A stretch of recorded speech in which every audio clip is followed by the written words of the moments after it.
In a world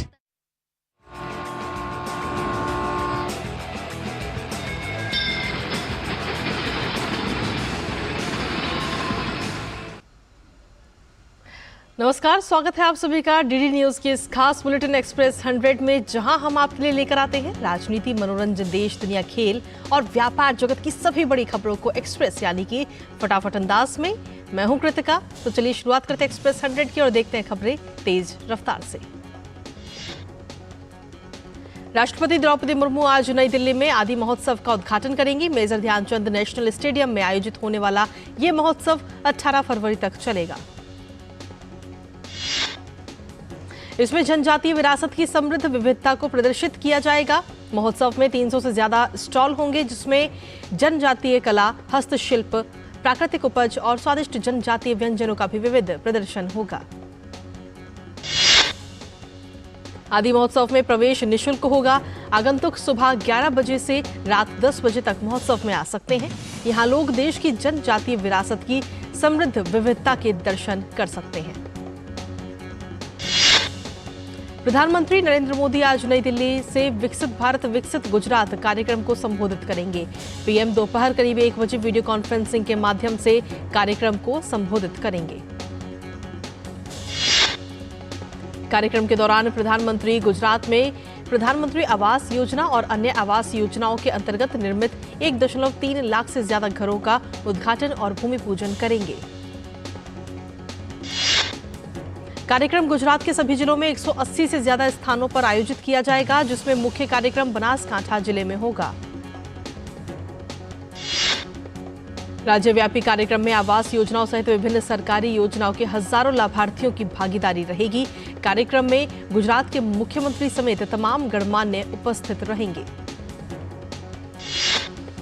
संसद के मौजूदा बजट सत्र का आज आखिरी दिन है। प्रधानमंत्री मोदी आज सरकार संसद के दोनों सदन में श्री राम मंदिर पर एक प्रस्ताव लाएगी। लोकसभा में यह प्रस्ताव नियम 193 के तहत, जबकि राज्यसभा में यह प्रस्ताव नियम 176 के तहत लाया जाएगा। लोकसभा में इसे बीजेपी सांसद सत्यपाल सिंह, प्रताप चंद्र सारंगी और संतोष पांडे पेश करेंगे। राज्यसभा में श्री राम मंदिर से जुड़ा हुआ यह प्रस्ताव बीजेपी सांसद के लक्ष्मण, सुधांशु त्रिवेदी और राकेश सिन्हा की ओर से पेश किया जाएगा। बीजेपी ने आज संसद में उपस्थिति सुनिश्चित करने के लिए अपने सांसदों के लिए व्हिप भी जारी किया है। राज्यसभा में आज सरकार की ओर से लाए गए श्वेत पत्र पर भी चर्चा होगी। भाजपा सांसद सुशील कुमार मोदी, प्रकाश जावड़ेकर और बृजलाल की ओर से इससे जुड़ा हुआ प्रस्ताव पेश किया जाएगा। बीती 8 फरवरी को सरकार की ओर से एक श्वेत पत्र सदन के पटल पर रखा गया था, जिसमें 2004 से लेकर 2014 तक की आर्थिक सेहत का लेखा जोखा है। उन 10 सालों में डॉक्टर मनमोहन सिंह की सरकार थी। इससे पहले बीते कल लोकसभा में श्वेत पत्र पर जब चर्चा हुई तो वित्त मंत्री निर्मला सीतारमण की ओर से कहा गया कि यूपीए सरकार आर्थिक गतिविधियों को सुविधाजनक बनाने में बुरी तरह विफल रही है। वित्त मंत्री ने कहा कि उस सरकार में उच्च राजकोषीय घाटा, उच्च चालू खाता घाटा और 5 वर्षों के लिए 2 अंकों की मुद्रास्फीति की स्थिति बनी और देश फ्रेजाइल 5 यानी 5 नाजुक अर्थव्यवस्थाओं के क्लब में शामिल हो गया। संसद ने सार्वजनिक परीक्षा अनुचित साधन रोकथाम विधेयक को पारित कर दिया। राज्यसभा में इसे बीते कल मंजूरी दी गई। लोकसभा इसे पहले ही पारित कर चुकी है। सार्वजनिक परीक्षाओं में संघ लोक सेवा आयोग, कर्मचारी चयन आयोग, रेलवे भर्ती बोर्ड, राष्ट्रीय परीक्षण एजेंसी और केंद्र सरकार के विभागों की परीक्षाएं सम्मिलित हैं। विधेयक का उद्देश्य किसी भी अनुचित तरीके से लिप्तता या साजिश पर रोक लगाना है। विधेयक में अपराध करने पर 3 से 10 वर्ष का कारावास और 10 लाख से 1 करोड़ रुपए तक का जुर्माना का प्रावधान है। संसद ने जम्मू कश्मीर स्थानीय निकाय कानून संशोधन विधेयक 2024, संविधान जम्मू कश्मीर अनुसूचित जाति आदेश संशोधन विधेयक 2023 और संविधान जम्मू कश्मीर अनुसूचित जनजाति आदेश संशोधन विधेयक 2023 पारित किया। इन तीनों अहम विधेयकों को बीते कल राज्यसभा ने मंजूरी दे दी। निचला सदन यानी कि लोकसभा इन विधेयकों को पहले ही पारित कर चुकी है। इन कानूनों का उद्देश्य जम्मू कश्मीर में पंचायतों और नगर पालिकाओं में अन्य पिछड़ा वर्ग को आरक्षण प्रदान करना और संविधान के प्रावधानों के साथ केंद्र शासित प्रदेश के स्थानीय निकाय कानूनों में स्थिरता लाना है। अब जम्मू कश्मीर में पंचायतों और नगर पालिकाओं में अन्य पिछड़ा वर्ग ओबीसी को आरक्षण देने का रास्ता साफ हुआ है। राज्यसभा में चर्चा के दौरान गृह राज्य मंत्री नित्यानंद राय ने कहा कि ये विधेयक अन्य पिछड़ा वर्ग के हक में है।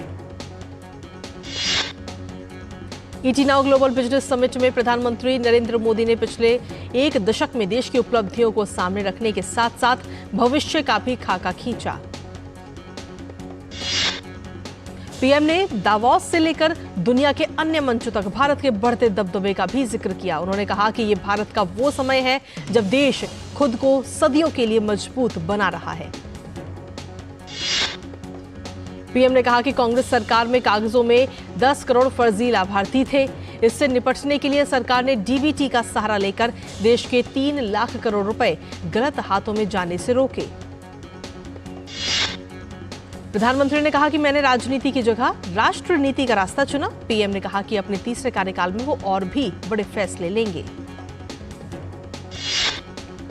प्रधानमंत्री नरेंद्र मोदी 11 फरवरी को मध्य प्रदेश का दौरा करेंगे।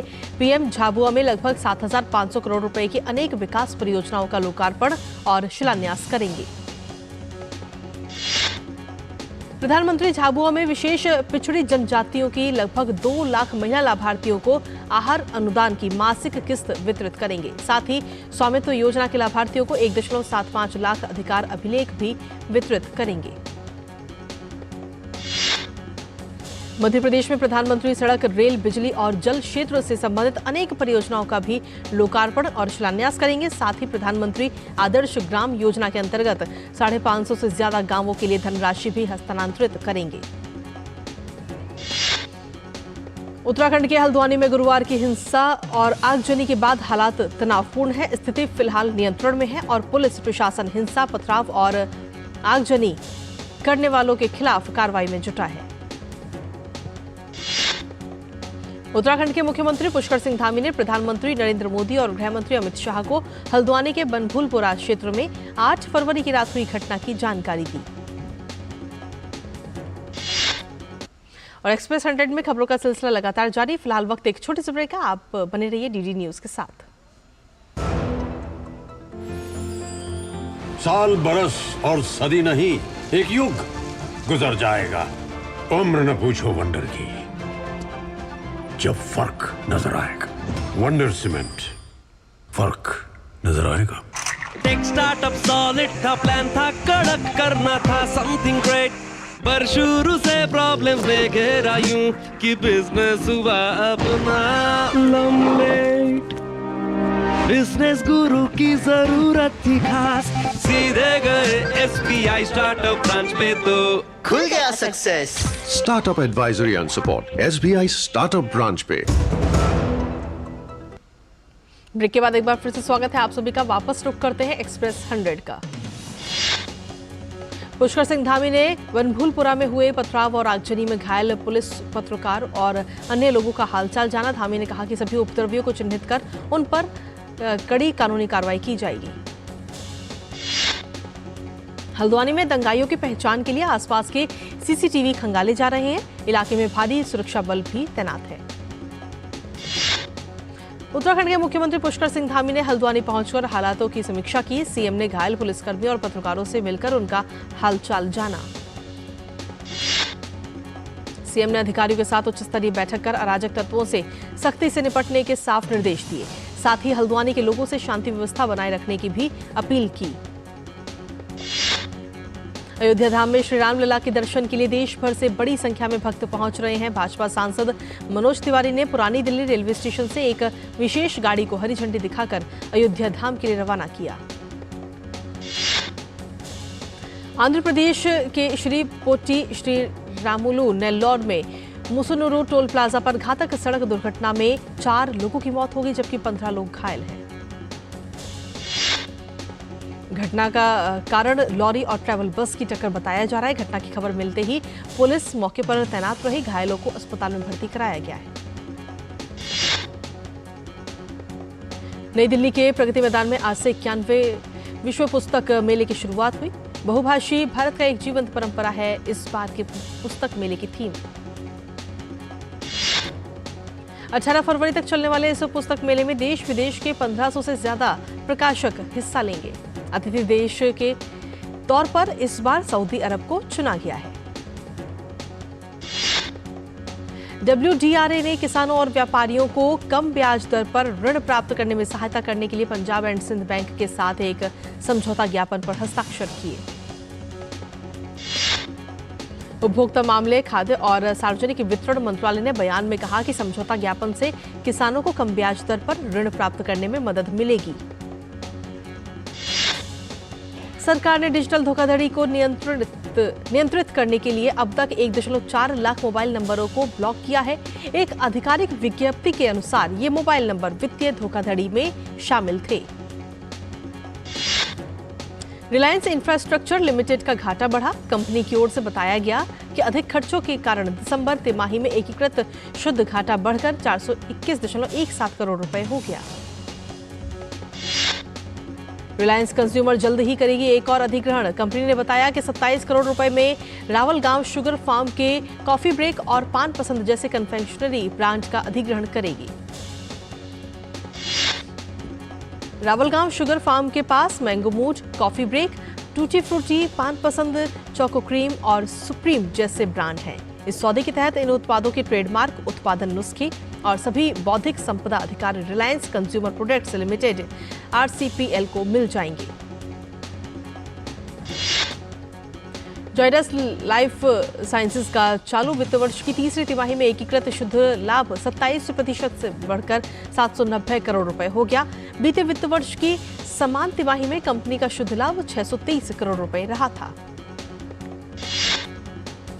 भारतीय रिजर्व बैंक ने एक बयान में कहा कि सरकारी स्वर्ण बॉन्ड सोमवार से 5 दिन के लिए खुलेगा। स्वर्ण बॉन्ड की इस किस्त का निर्गम मूल्य 6,263 रुपए प्रति ग्राम तय किया गया है। रियल्टी कंपनी ओमेक्स लिमिटेड को दिसंबर 2023 को समाप्त तिमाही में 71.77 करोड़ रुपए का एकीकृत घाटा हुआ। एक साल पहले की समान अवधि में इसका घाटा 109.11 करोड़ रुपए था। कुल्लू के भुंतर स्थित हवाई अड्डे को वन संरक्षण अधिनियम के तहत मंजूरी मिल गई है। अब जल्द ही इसका विस्तार होगा और इससे कुल्लू के पर्यटन उद्योग को भी काफी फायदा मिलेगा। हिमाचल प्रदेश के मुख्यमंत्री सुखविंदर सिंह सुक्खू के बयान में कहा गया कि हवाई अड्डे की पट्टी को जल्द ही चौड़ा किया जाएगा, जिससे यहां बड़े विमान उतर सकेंगे। इससे स्थानीय लोगों को भी सुविधा होगी। लॉजिस्टिक और भंडारण प्रदर्शनी मंच लॉजिमेट इंडिया ने 2027 तक 1 करोड़ नौकरियां सृजन करने में मदद करने के लिए ज्ञान हस्तांतरण, कौशल विकास और नवाचार को बढ़ावा देने के लिए गतिशक्ति विश्वविद्यालय के साथ साझेदारी की है। रोजाना की कारोबारी मात्रा के मामले में भारतीय बाजारों ने हांगकांग पर बढ़त बनाई। सितंबर से ही दोनों बाजारों के रोजाना औसत कारोबार का अंतर बढ़ता रहा है और इस हफ्ते ये नई ऊंचाई पर पहुंचा है। ब्लूमबर्ग के आंकड़ों के अनुसार जनवरी में भारत ने हांगकांग को ट्रेडिंग वॉल्यूम के मामले में पीछे छोड़ वैश्विक स्तर पर चौथा सबसे बड़ा इक्विटी बाजार बना दिया। विशेषज्ञों ने कहा कि निवेशक भारत में ज्यादा निवेश करने को प्राथमिकता दे रहे हैं। साथ ही चीन और हांगकांग के बाजारों से निवेशक बाहर निकल रहे हैं। सूचना एवं संचार प्रौद्योगिकी उत्पाद वितरक कंपनी राशि पेरिफेरल्स के IPO को पेशकश को लोगों का जबरदस्त रिस्पांस मिला। तीसरे और अंतिम दिन राशि पेरिफेरल्स के IPO को 59.71 गुना सब्सक्रिप्शन मिला है। IPO के तहत 600 करोड़ रुपए तक के नए शेयर जारी किए गए हैं। इसके लिए 295 से 311 रुपए प्रति शेयर का मूल्य दायरा तय किया गया है। टाटा ग्रुप की कंपनी टाटा पावर का मुनाफा 2% बढ़कर 1076 करोड़ रुपए हो गया। पिछले साल की इसी अवधि के दौरान में कंपनी ने 1052 करोड़ रुपए का नेट मुनाफा दर्ज किया था। पाकिस्तान में आम चुनाव को लेकर मतगणना अभी भी जारी है। पाकिस्तान के चुनाव आयोग ने मतदान वाले दिन देश भर में इंटरनेट पर प्रतिबंध लगने का बताया मतगणना में देरी का कारण। चुनाव परिणाम में देरी को लेकर PTI ने धांधली के आरोप लगाए हैं। नेशनल असेंबली की कुल 265 में से 204 सीटों के नतीजे सामने आ चुके हैं, जिसमें किसी भी पार्टी को पूर्ण बहुमत अभी तक नहीं मिला है। इमरान खान की पार्टी पीटीआई समर्थित निर्दलीय उम्मीदवारों को बढ़त मिलती दिख रही है। देश में नई सरकार बनाने के लिए किसी भी पार्टी को नेशनल असेंबली में 265 में से 133 सीट जीतनी होगी। और एक्सप्रेस 100 में खबरों का सिलसिला लगातार जारी है। इसी बीच वक्त एक छोटी सी ब्रेक का है, आप बने रहिए हमारे साथ।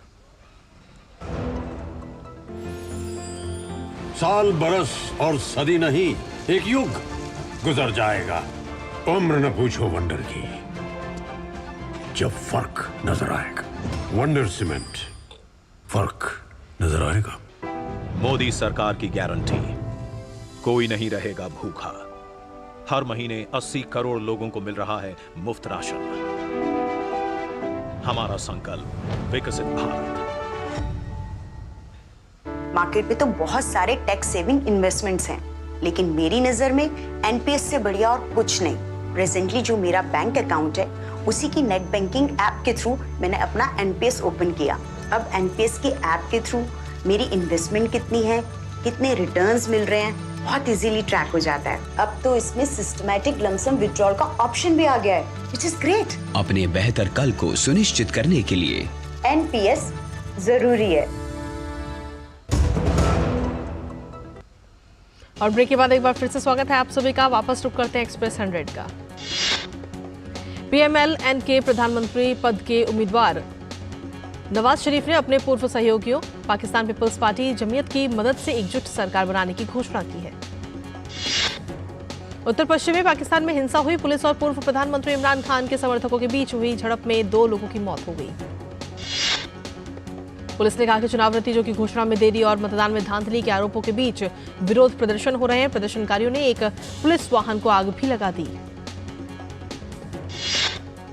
जर्मनी के चांसलर ओलाफ शोल्स ने व्हाइट हाउस में अमेरिकी राष्ट्रपति जो बाइडेन से मुलाकात की। बाइडेन ने ओलाफ शोल्स को यूक्रेन संकट में उनके नेतृत्व और बहादुरी के लिए धन्यवाद दिया। ओलाफ शोल्स और जो बाइडेन ने इजराइल और हमास के संघर्ष पर भी चर्चा की। अमेरिकी राष्ट्रपति ने कहा कि हम गजा पट्टी में मानवीय सहायता बढ़ाएंगे। विदेश मंत्री एस जयशंकर ने अपने ऑस्ट्रेलियाई समकक्ष पेनी वोंग से मुलाकात की। दोनों नेताओं के बीच तमाम अहम विषयों पर चर्चा हुई। एस जयशंकर हिंद महासागर पर आयोजित 2 दिवसीय सम्मेलन में भाग लेने के लिए ऑस्ट्रेलियाई शहर पर्थ में हैं। भारत की शीर्ष टेनिस खिलाड़ी सुमित नागल ने चेन्नई ओपन के सेमीफाइनल में स्थान बनाया। आज होने वाले सेमीफाइनल में सुमित का सामना चेक गणराज्य के डालिबोर सवरसिना से होगा। सुमित ने क्वार्टर फाइनल में चेक गणराज्य के गैर वरीयता प्राप्त खिलाड़ी डोमिनिक पलान को 6-3, 6-3 से हराने में सफलता पाई थी। भारतीय महिला हॉकी टीम ने शुक्रवार को हॉकी प्रो लीग में अमेरिका पर 3-1 की जीत हासिल की। भारतीय टीम के लिए वंदना कटारिया ने 9वें, दीपिका ने 26वें और समीला टेटे ने 56वें मिनट में गोल किए। ये प्रतियोगिता भारत की पहली जीत है। भारतीय टीम अब राउरकेला जाएगी, जहां उसका सामना 12 फरवरी को चीन से होगा। भारतीय पुरुष hockey team FIH hockey pro league में अपने अभियान की शुरुआत करने के लिए पूरी तरह से तैयार है। टीम का पहला मुकाबला स्पेन के खिलाफ होगा। श्रीलंका ने पहले एक दिवसीय मैच में अफगानिस्तान को 42 रनों से हरा दिया। पहले बल्लेबाज करते हुए श्रीलंका ने 50 ओवर में 3 विकेट पर 381 रन बनाए थे। श्रीलंका के लिए पथोम निसांका ने नाबाद 210 रनों की पारी खेली। निसांका श्रीलंका के लिए वनडे में दोहरा शतक लगाने वाले पहले बल्लेबाज बन गए हैं। ऑस्ट्रेलिया ने पहले T20 मुकाबले में वेस्टइंडीज को 11 रनों से हराया। पहले बल्लेबाजी करते हुए ऑस्ट्रेलिया ने जीत के लिए 214 रनों का लक्ष्य रखा। दबाव में वेस्टइंडीज की टीम ने 20 ओवर में 2 विकेट पर 202 रन ही बनाए।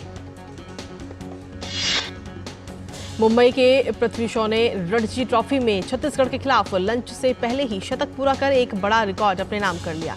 वो प्रथम श्रेणी क्रिकेट में भारत के लिए मैच के पहले सत्र में ही 2 बार शतक लगाने वाले पहले बल्लेबाज बन गए। कर्नाटक के देवदत्त ने इस सत्र में रणजी ट्रॉफी में तीसरा शतक लगाने में सफलता पाई और उन्होंने तमिलनाडु के खिलाफ शतकीय पारी खेली। अमित पंघाल और राष्ट्रीय चैंपियन सचिन ने 75वें स्ट्रेंजा मेमोरियल मुक्केबाजी टूर्नामेंट के सेमीफाइनल में प्रवेश किया। 67 किलोग्राम भार वर्ग में रजत और 92 किलोग्राम भार वर्ग में नवीन कुमार ने भी अंतिम 4 में अपनी जगह बनाई। 3 बार के ओलंपिक पदक विजेता जमैका की शैली एन फ्रेजर प्राइस ने संन्यास की घोषणा की है। उन्होंने कहा कि 2024 पेरिस ओलंपिक के बाद वो संन्यास लेंगी।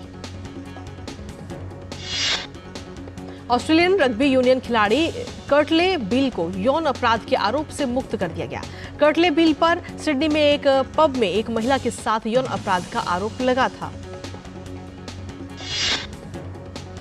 और एक्सप्रेस 100 में खबरों का सिलसिला लगातार जारी। वक्त एक छोटे से ब्रेक का, आप बने रहिए हमारे साथ।